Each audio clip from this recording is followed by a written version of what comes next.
in your own skin, that will actually make you attractive to someone else.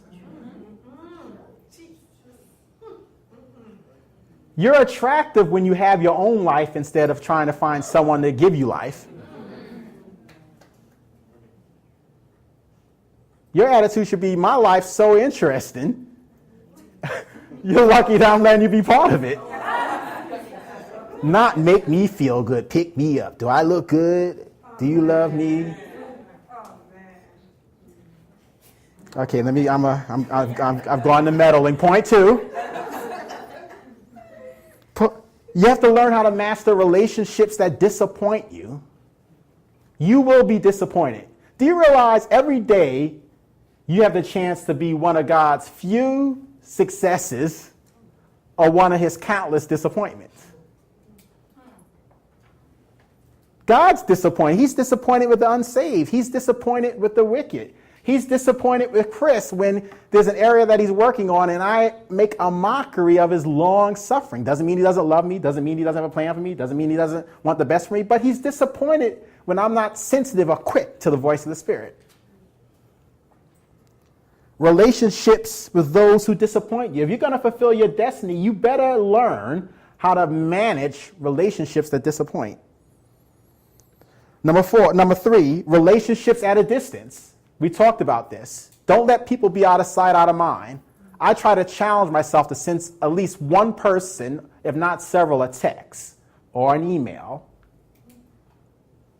Or I'll have Edme reach out to someone. You can ask her. There are people we haven't seen in years. All of a sudden we'll be in the office. All of a sudden I'll be like, make a package and send so-and-so some CDs. There's one person who's put over $75,000, I think it's $87,000 in our ministry, and none of you know this individual. None of you know him. Doesn't live in the state, hasn't been here in years. $87,000 over a period of about 4 years. I don't just because he's not here or because he's moved on or gotten married or has a kid, all of a sudden my attitude is poo-poo. No. He's a person who made it possible for all of us to be here today. Someone led you to the Lord. I don't even care if they're not serving the Lord now. Reach out to them. This book is Paul reaching out to people at a distance. He wasn't content to get you born again. I don't mean this the wrong way, so if you take this out of context, but Paul was about family and connection. He didn't want people in rows filling auditoriums. He wanted people in circles doing life on its deepest level.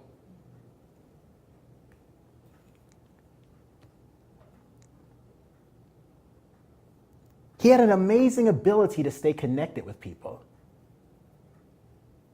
And if you're like me, this is convicting again, I can think at times, and the Lord's been very kind to me and throughout some of the projects I've worked on, whether it was the book or some of the TV stuff or the radio stuff, I feel connected, I feel convicted that people who were kind to me even during the His Rule season, just 2005, 2006, 2007, had me on the show, gave me a break, that I haven't stayed in better touch with them.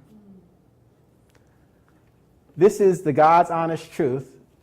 Edme will back it up. Last week I was in my car, and there was my dean from Bible school. The guy set a phenomenal example, really helped me. And I've talked about another gentleman whose teaching style helped me, but my dean was a great example. He was a young guy at the time. He's probably in his late 30s when he was dean. And I got out of school in 2002. It's now 2010, and I was just thinking about how much his example meant to me. And all of a sudden, I called Edme up and I said, send Tony Cook $1,000. But it took me 8 years to honor him. Remember, what's honor? Honor's not thinking good about people. Honor's not like, that's my man, 50 grand. That's not honor.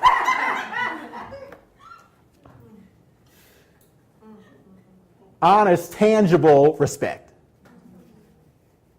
Why does God want tithes and offerings? Because it's honor. It's tangible respect. Not I love you, Lord.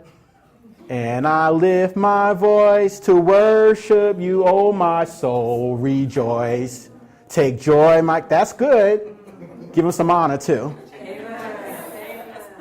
If you need some honor in the midnight hour, make sure you got some honor seeds in the ground. So what did we do?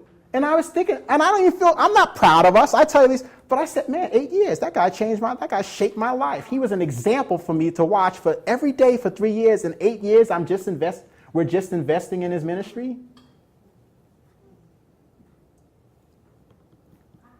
Relationships at a distance.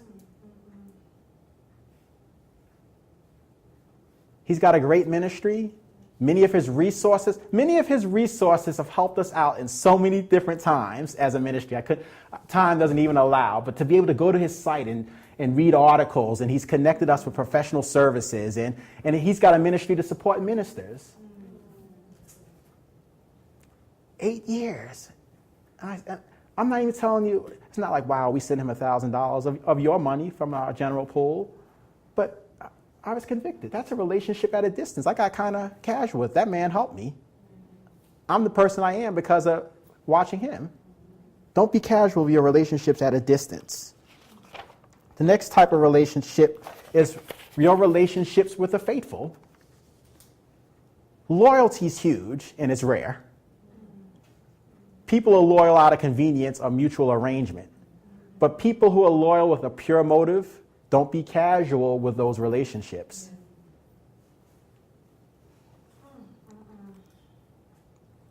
Paul, in one of his epistles, he said, only Luke is with me.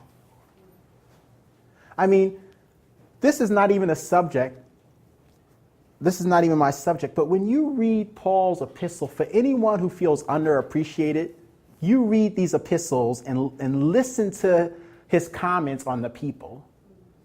Only Luke is with me. At my first offense, nobody stood with me. Alexander the coppersmith did me great harm.